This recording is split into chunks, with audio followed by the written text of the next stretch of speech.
السلام علیکم، میں امداد سومرو۔ ضیاء الحق کے طرز کا عمران خان مارشل لا لگانا چاہ رہے ہیں میڈیا اتھارٹی کے نام پر، میڈیا ڈیولپمنٹ اتھارٹی کے نام پر جو آرڈیننس لایا جا رہا ہے اس کا جو جائزہ لے تو پتہ لگتا ہے کہ کہیں نہ کہیں کوئی سمری کورٹس بنے گی۔ ضیاء الحق کے زمانے میں جب مارشل لا تھا تو سمری ملٹری کورٹس بنتی تھیں، کیوں؟ آنن فانن مجرم کو پکڑو، مطلب پکڑنے سے پہلے مجرم ڈکلیئر کر دو، پکڑ کر کورٹ میں لا کر کھڑا کر دو اور پھر سزا دے دو، اور سزا دینے کے بعد پھر کوڑے لگا دو، ٹک ٹکی پر چڑھاؤ، جو بھی سزا ہوتی تھی وہ سزا دے دو۔ یوں یعنی وہ ضیاء الحق صاحب نے ایک بنایا تھا کہ جناب جو بولے گا وہ بھگتے گا۔ عمران خان صاحب نے بھی وہی قانون کیا ہے، وہ فوجی مارشل لا تھا، یہ عمران خان صاحب اب سویلین مارشل لا کی طرف جا رہے ہیں پاکستان میں۔ اور جو قانون جو میڈیا ڈیولپمنٹ اتھارٹی کے نام پر لایا جا رہا ہے اس کو دیکھیں تو یوں لگتا ہے کہ بھائی خان صاحب کو کوئی آواز پسند نہیں ہے اپنے مخالفت میں، کسی قسم کی کوئی آواز۔ وہ اقدامات جو لوگوں کی آواز دبانے کے لیے مارشل لاء میں کیے جاتے تھے وہی اقدامات خان صاحب کر رہے ہیں۔ اب اس میں موٹی موٹی چیزیں، ٹیکنیکلٹیز میں نہیں جاتے۔ بھائی جان، میڈیا ڈیولپمنٹ اتھارٹی جو ہے اس کا ایک چیئرمین ہوگا، سرکار مقرر کرے گی، اس کے 22 ارکان ہوں گے، 11 ارکان سرکار مقرر کرے گی، باقی 11 ارکان میڈیا سے لیے جائیں گے۔ میڈیا سے کون لیے جائیں گے؟ ظاہر ہے ڈیفینیٹلی جب آپ نے آواز دبانی ہے تو ہم شک کیوں نہ کریں، شک کیوں، ہمیں یقین ہے کہ اس کے بعد جناب وہ جو ٹی وی چینل کا مالک لیا جائے گا بطور صحافی یا میڈیا کے نمائندے کے طور پر، میڈیا انڈسٹری کے نمائندے کے طور پر، جس کی ٹی وی چینل پر وہ چیئرمین نیب کی ویڈیو چلی تھی وہی ہو گیا نا۔ پھر ایک اور ہیں صاحب، وہ عمران خان صاحب کے مشیر ہیں، پھر ان کو لیا جائے گا۔ پھر وہ تمام ٹی وی چینلز جو ایک پی ٹی وی 2 کے نام سے مشہور ٹی وی چینل ہے، پھر وہاں سے ایک نمائندہ لیا جائے گا۔ یعنی وہ باقی 11 جو پرائیویٹ میڈیا سے لیے جائیں گے یا پھر ڈیجیٹل میڈیا سے لیے جائیں گے، وہ سارے کے سارے بھی حکومت کے چاہنے والے، ماننے والے اشاق ہوں گے۔ عمران خان صاحب کو اشاق تو بہت ہے نا، عمران خان صاحب ظاہر مشہور ہی اتنے ہیں، تو ان اشاقوں کو لیا جائے گا وہاں سے۔ پھر وہ بیٹھیں گے، وہ کہیں گے خان صاحب کیا تو آپ کے جو چہرے پہ جو بل آتا ہے نا غصے میں، کتنا خوبصورت لگتے ہیں آپ۔ پھر وہ ایسے تعریفیں کیا کریں گے، یعنی پھر خان صاحب جو کہیں گے وہ اس کے اوپر ہے، عمران خان صاحب کی حکومت یا ہمارے فواد بھائی صاحب جو کہیں گے اس کے اوپر دستخط کر دیں گے۔ اچھا، پھر ایک ٹریبیونلز ہوں گے لوکل لیول پر، وہ جو میں سمری ملٹری ٹرائل والی بات کر رہا ہوں نا، ظاہر ہے ملٹری کورٹ تو نہیں ہے پاکستان میں اب، اور مارشل لا وہ والا فوجی مارشل لا بھی نہیں ہے، لیکن عمران خان صاحب کی خواہش تو آغاز سے تھی، کافی دنوں سے، معافی چاہتا ہوں، کافی عرصے سے وہ کہہ رہے ہیں کہ جناب مجھے چائنا کا نظام چاہیے، چائنا کا نظام بہت اچھا ہے، سعودی عرب کا نظام بہت اچھا ہے، کوریا کی تعریفیں کر رہے ہیں تو کوریا کے طرز کا یہاں پر نظام لانا چاہ رہے ہیں، یا وہ ایران کا نظام۔ مطلب عمران خان صاحب جو جن نظاموں کی تعریفیں کرتے ہیں اور ان کی تقریروں میں پاکستان میں جس ایک نظام حکومت کی تعریف آپ نے سنی ہوگی وہ ایوب خان کا ہے، جس میں کسی کی زبان کسی کو بولنے کی اجازت نہیں تھی۔ ایبڈو تھا بھائی، جو بانیان پاکستان تھے ان کو بھی، ان کی سیاست پر بھی پابندی ہو گئی تھی، صحافت کہاں آزاد ہونی تھی تب۔ تو عمران خان صاحب اس نظام کی تعریف کرتے ہیں، ایوب خان کی پاکستان میں جو ہے، اور باقی پھر چین کا ماڈل ان کو بہت پسند ہے، جہاں پر کوئی بول ہی نہیں سکتا، جہاں پر کوئی میڈیا نام کی کوئی چیز ہی نہیں ہے، سرکار جو کہے گی وہی زبان ہوگی، سرکار جو کہے گی وہی خبر ہوگی، وگرنہ کوئی خبر نہیں ہوگی۔ سعودی عرب کے بادشاہ عمران خان صاحب کو بہت پسند ہے۔ آپ کو یاد ہے پچھلے دنوں خان صاحب نے کیا فرمایا تھا کہ اس کو بشیر میمن صاحب کو بار بار حوالہ دینا پڑتا ہے، کیونکہ ایک چیز سامنے آ گئی ہے نا، خان صاحب کے اندر چھپی جو خواہش ہے وہ سامنے آ گئی۔ خان صاحب نے کہا تھا کہ جناب آپ کو میں کہتا ہوں کہ جناب مجھے سارے مخالفین میرے اندر کر دو، آپ مجھے کہتے ہو کہ جناب آئین ہے، قانون ہے، جواب دہی ہونی پڑے گی۔ سعودی عرب میں محمد بن سلطان جو ہیں ولی عہد، وہ جو کہتے ہیں وہ ہو جاتا ہے۔ تو انہوں نے کہا کہ جناب پھر یہاں پر تو قانون ہے نا، یہاں پر آئین ہے، یہاں جمہوریت ہے، یہاں پر تو خان صاحب کی خواہش تو پوری سامنے آ گئی۔ خان صاحب اپنی تقریروں میں کہتے پھرتے ہیں کہ جو 5 سال کے بعد الیکشن ہوتا ہے نا، اصل چیز جو خان صاحب کے دماغ میں بیٹھی ہوئی ہے کہیں نہ کہیں، 5 سال کے بعد جو انتخابات ہوتے ہیں نا، یہ والے انتخابات پاکستان میں مسائل کی جڑ ہے۔ ایک بار نہیں کہا، کئی بار کہا کہ یہ کیا بات ہوئی کہ آپ آتے ہو 5 سال کے بعد انتخابات ہوتے ہیں اور پھر جو ہے وہ نئی حکومت آ جاتی ہے۔ تو بھائی جمہوریت یہی ہوتی ہے، دنیا جہان سے رائج جمہوریت جو کامیاب ترین نظام ہے انسانی تاریخ کا، ہم نے وہ اڈاپٹ کیا ہے۔ ہم نے کوئی ناکام نظام بھی دیکھ لیا تھا، مارشل لا بھی دیکھ لیے، صدارتی نظام بھی دیکھ لیے، ہم نے سارا کچھ دیکھ لیا، تو ہم نے تو ایک کامیاب نظام اڈاپٹ کیا۔ تو بہرحال وہ جناب ٹریبیونلز ہوں گے، چھوٹے چھوٹے ٹریبیونلز ہوں گے، وہ ٹریبیونلز میں کوئی شکایت جائے گی کسی یوٹیوبر کے خلاف، کسی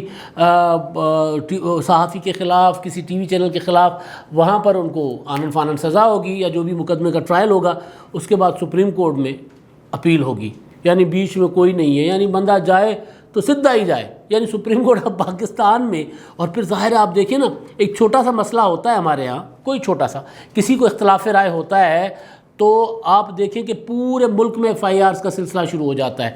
گلگت بلتستان سے لے کر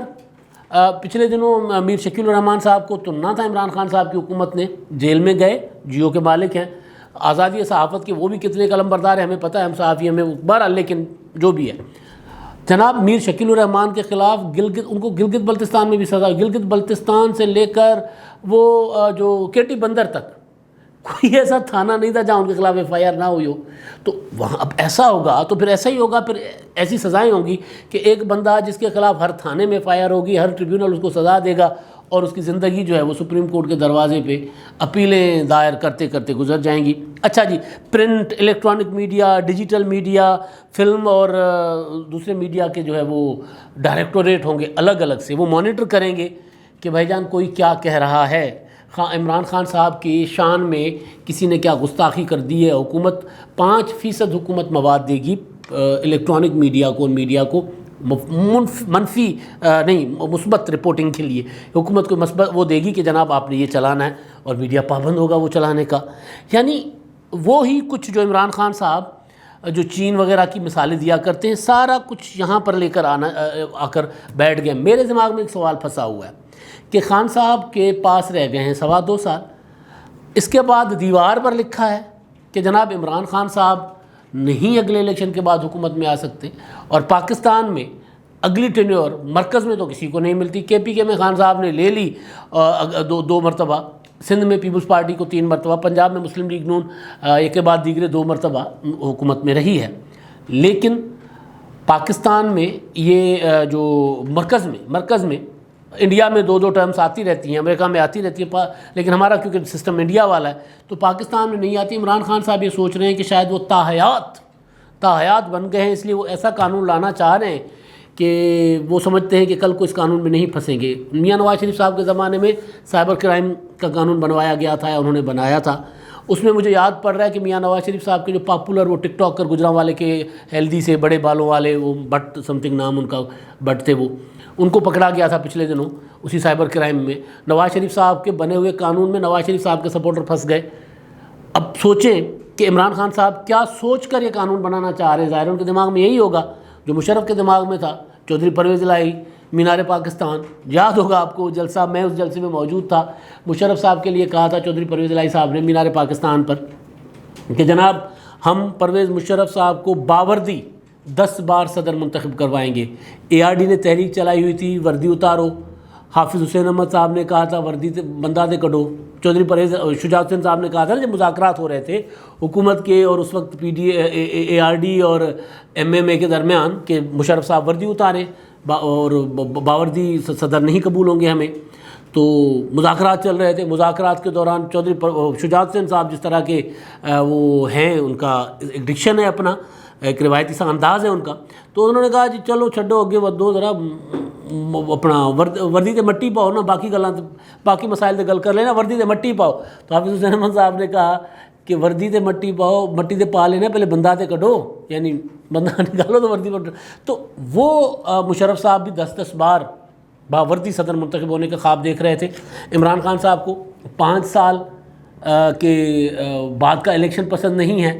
اور وہ قانون جس طرح کا لا رہے ہیں، ایسے قانون تو بادشاہ لایا کرتے ہیں، کیونکہ بادشاہ سلامتوں کو پتہ ہوتا ہے کہ جناب بادشاہ کو قانون نہیں ہوتا، بادشاہ صاحب خود قانون ہوتے ہیں۔ لیکن بہرحال عمران خان صاحب پاکستان جیسے جمہوری ملک میں، اور وہ ملک جو ایف اے ٹی ایف میں روزانہ جا کر پھنس جاتا ہے، جہاں پر میں نے کئی بار گزارش کیا ہوا ہے کہ جہاں پر ٹیرر فائنینسنگ، دیگر معاملات ساروں کے ساتھ ساتھ اظہار رائے کی آزادی، میڈیا کی آزادی، شخصی آزادیاں، شہری آزادیاں، سارا وہ بھی ایف اے ٹی ایف میں آتی ہیں، اور عمران خان صاحب کی حکومت اپنے آپ کو لگتا ہے کہ دوبارہ وہاں پر کوئی پھنسوانا چاہتی ہے۔ تو یہ ایک مارشل لا طرز کا، ایک سویلین مارشل لا طرز کا عمران خان صاحب جو ہے ملک پر ایک قانون نافذ کرنا چاہ رہے ہیں، اور ظاہر ہے یہ کسی کو قبول نہیں ہوگا۔ اپوزیشن اس پر چیخ رہی ہے، میڈیا اس پر چیخ رہی ہے، لیکن اصل چیز جس پر میں آج گزارشات کرنا چاہ رہا تھا وہ یہ ہے کہ خان صاحب تاحیات پاکستان کے حکمران بننے کے خواہش مند ہیں،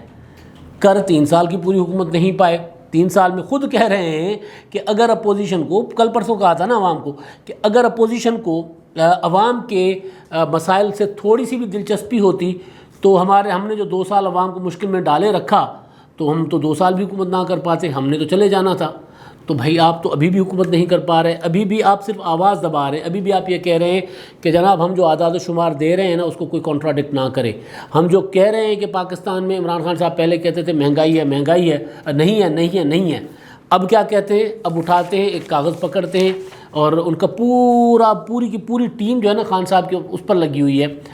کہ جناب یہ عمران خان مہنگائی پاکستان میں ہوئی ہے، ہمارے ہاں پیٹرول 28% بڑھا ہے، دنیا میں 100% بڑھ گیا، ہمارے ہاں آئل جو ہے 78% بڑھا ہے، دنیا میں 200% بڑھ گیا، یعنی اس طرح کے عجیب و غریب قسم کے فگرز دے کر، اور پھر وہ کہتے ہیں کہ جناب اس پر کوئی بات بھی نہ کرے۔ یہ قانون وہ کہہ رہا ہے کہ ہم جو کہیں وہ چلائیں، ہم سے سوال نہ کرے کوئی، ہم سے کوئی بات تک نہ کرے کوئی۔ یہ ہے خان صاحب کا اصل ارادہ، جس کی وجہ سے وہ جو ہے وہ اس طرح کے قوانین لا رہے ہیں۔ اور مارشل لا طرز کا مجھے یاد پڑ رہا ہے، یاد کیا پڑھنا ہے، سب کو پتہ ہی ہے کہ ہوتا یہ تھا کہ مارشل لاء میں ضیاء الحق کا مارشل لاء تو ہم نے کیونکہ اپنی آنکھوں سے بھگتا ہوا ہے، مشرف کا مارشل لاء صاف صاف مارشل لاء تھا، مارشل لاء ہی ظاہر ہے، لیکن بہرحال اس میں اس کا آخر میں جا کے اس نے ذرا ٹیرر پیدا کیا تھا، وہ کراچی والا مکے لہرا کر دیکھے میری طاقت۔ اس سے پہلے وہ ذرا گرفتاریاں ہو جاتی تھیں، لیکن اس طرح لوگوں پر تشدد نہیں ہوتا تھا جو ضیاء کے مارشل لاء میں ہوتا تھا، کیونکہ ہم نے، ہمارے اڑوس پڑوس نے، ہمارے خاندان نے، لوگوں نے بھگتا ہے کہ وہ کتنا خطرناک مارشل لاء تھا۔ اس مارشل لاء میں ہوٹلوں پہ، دکانوں پہ لکھا ہوتا تھا، بسوں پہ لکھا ہوتا تھا کہ یہاں سیاسی گفتگو کرنا منع ہے۔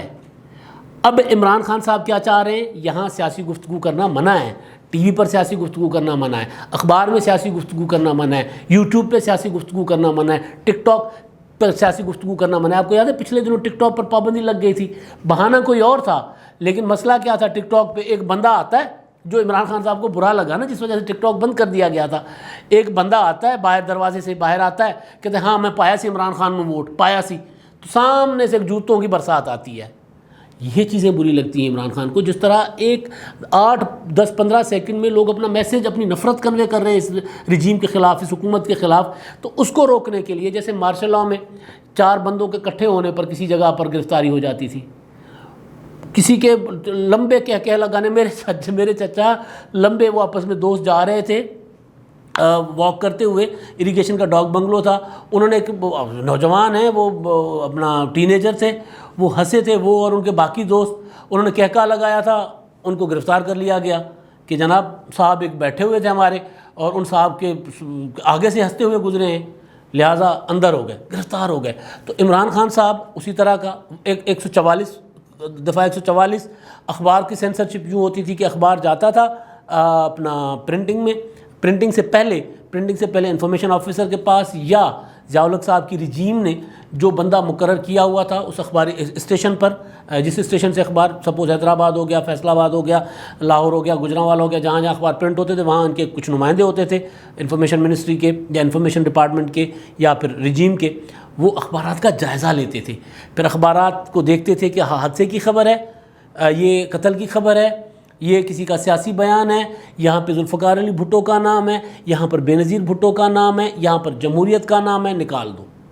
اخبار پورا کا پورا کالا جاتا تھا، سیاہ جاتا تھا، کیونکہ آگے سے پھر ٹائم بھی نہیں ہوتا تھا اور احتجاج بھی کرنا ہوتا تھا اخبار والوں نے کہ جناب ہم نے تو، پھر اب وہ اخبار پہ ایک آدھی خبریں چھپتی تھی، باقی پورا کا پورا صفحہ سیاہ جاتا تھا، کالا جاتا تھا، تاکہ لوگوں کو پتہ چلے کہ جناب سینسرشپ ہے۔ تو سینسرشپ دکھانے کا یہ طریقہ تھا، وہ والی سینسرشپ عمران خان صاحب بحال کر رہے ہیں، کوئی بولے بھی نہ، کوئی بات بھی نہ کرے، کوئی سوال بھی نہ کرے اور کوئی احتجاج بھی نہ کرے۔ آج احتجاج کرنے کا کیا طریقہ ہے؟ کل احتجاج کرنے کا طریقہ چینج ہو گیا نا، دور ایجیٹیشن ہوتی تھی کسی زمانے میں، لوگ مزاحمت کے لیے سڑکوں پر نکلتے تھے، آج کیا ہے، لوگ مزاحمت کے لیے ٹویٹر پر نکلتے ہیں، ٹویٹر پر ٹرینڈز بنتے ہیں۔ یہ اس ایجیٹیشن کا وہ ہے، جدید شکل ہے اس مظاہروں کی کہ لوگ سڑک پر کھڑے ہو کے ہزاروں کی تعداد میں بات کریں، اب لاکھوں کی تعداد میں لوگ ٹویٹر پر ٹرینڈ چلاتے ہیں، جی فلاں فلاں فلاں، اس طرح کو جس طرح کے ٹرینڈ ہوتے ہیں۔ پہلے لوگ سڑکوں پر آ کر مظاہرے کرتے تھے، اب ٹک ٹاک کے ذریعے اپنا احتجاج ریکارڈ کرواتے ہیں، یوٹیوب کے ذریعے اپنا احتجاج ریکارڈ کرواتے ہیں، فیس بک پر اپنی آواز بلند کرتے ہیں۔ اس کے اوپر پہلے مارشل لاء دوسرے قوانین کے ذریعے لوگوں کو کنٹرول کرتا تھا فزیکلی، اب یہاں پر لوگوں کو ڈیجیٹلی کنٹرول کرنے کی کوشش کی جا رہی ہے۔ نیت وہی ہے، جو نیت ضیاء الحق صاحب کی تھی، جو نیت ایوب خان کی تھی، جو نیت یحییٰ خان کی تھی، وہی نیت عمران خان کی ہے، فرق کوئی نہیں ہے۔ لوگوں کی زبان بند کرو، اور یہ جو Pakistan media development authority ordinance ہے نا، اب ڈیولپمنٹ اتھارٹی آرڈیننس مطلب نام ہی مزاحیہ ہے، ڈیولپمنٹ اتھارٹی آرڈیننس ہے، بیسیکلی یہ زبان بندی کا آرڈیننس ہے، لوگوں کو چپ کرانے کا آرڈیننس ہے۔ اسی طرح جیسے مارشل لاء میں کوئی بولے گا تو پھر وہ بھگتے گا، اب یہی ہو رہا ہے۔ سمری کورٹس ہوں گے، جو مطلب ٹریبیونل یہی ہے نا، سمری کورٹس ہوں گے، یوں سزائیں آئیں گی اور لوگ اندر چلے جائیں گے۔ تو یہی ہے جی مارشل لاء لگانے کی تیاری، اور خان صاحب کے دماغ میں کہیں بیٹھ گیا ہوا کہ جناب میں بادشاہ سلامت بنوں، تو بادشاہ سلامت بننے کی تیاری کرے۔ وہ سمجھ رہے ہیں کہ جب لوگ میرے خلاف بات نہیں کریں گے تو شاید اگلا الیکشن میں میں جیت جاؤں گا، اور اگلا الیکشن جیت کر پھر میں کوئی ایسا قانون بنا دوں گا کہ عمران خان تا حیات وزیر اعظم، یا ابھی اگر میں کامیاب ہو گیا لوگوں کی زبان بند کرنے میں تو بھی عمران خان تا حیات بادشاہ مملکت پاکستان۔ اچھا جی، اب آخر میں ایک کمنٹ ہے، لے لیتے ہیں۔ ہمارے مہربان ہیں زہیب حیدر صاحب، انہوں نے کمنٹ کیا ایک ویڈیو پر، وہ کہتے ہیں گرین سگنل والوں میں نواب شیر وسیر، طاہر اقبال چودھری، سمیع الحسن گیلانی، جاوید وڑائچ، مختوم مبین احمد عامر، طلال گوپانگ، خواجہ شیراز محمود، امجد فاروق کھوسا، نصر اللہ دریشک جیسے لوگوں نے گیلانی کو ووٹ دیا اور مستقبل میں پی پی پی کے ساتھ چلنے کو تیار ہیں۔ ایک اور نام وہ ہے باسط سلطان بخاری جو شاید ہوں۔ اچھا، یہ کیونکہ ایک ویڈیو تھی جو جہانگیر ترین صاحب اور وہ جو پیپلز پارٹی کے ساتھ جنوبی پنجاب میں کچھ لوگ جو ہیں وہ رابطے میں ہیں، اور اگلا جو فیوچر پلاننگ ہے کہ پیپلز پارٹی پنجاب میں کہاں کہاں مضبوط ہو سکتی ہے، کہاں کہاں پیپلز پارٹی کو گرین سگنل ہے، اس حوالے سے یا جہانگیر ترین گروپ جو ہے وہ پیپلز پارٹی کی طرف جائے گا، نون لیگ کی طرف، اس پر زہیب حیدر صاحب نے ایک انفارمیشن دی ہے۔ میں ان کی انفارمیشن کو کنٹراڈکٹ نہیں کروں گا، کیونکہ انفارمیشن جس کی بھی ہوتی ہے اس کو جب تک میرے پاس اس کا کاؤنٹر انفارمیشن نہیں ہوگی، ممکن ہے ایسا ہو۔ یہ ایک حقیقت ہے کہ جب پیپلز پارٹی کے ساتھ لوگ رابطے میں آج ہیں، مسلم لیگ نون کے ساتھ بھی ہیں، سینٹرل پنجاب میں مسلم لیگ نون کے ساتھ زیادہ لوگ رابطے میں ہیں، اور جنوبی پنجاب میں پیپلز پارٹی کے ساتھ، کیونکہ تحریک انصاف وہ جو عمران خان صاحب خواب دیکھ رہے ہیں نا تاحیات بننے والا، وہ نہ جانے کس عالم میں دیکھ رہے ہیں کہ اس طرح کے قوانین لا کر وہ سمجھتے ہیں کہ اگلی حکومت بھی میری ہوگی، اور پھر میں اس آرڈیننس کے ذریعے لوگوں کی زبان بندی کر کے اپنے اگلے 5 سال بھی نکال لوں گا، یا اگلے 5 سال کے لیے الیکٹ ہو جاؤں گا۔ تو یہ عمران خان صاحب کو نہ جانے کہاں سے آ گیا، وگرنہ عمران خان صاحب کی جماعت کے اندر سے لوگ ابھی سے ان کو چھوڑنے کو تیار بیٹھے ہیں، کوئی اشارہ تو کرے۔ اب تک کے لیے اتنا ہی، اللہ حافظ۔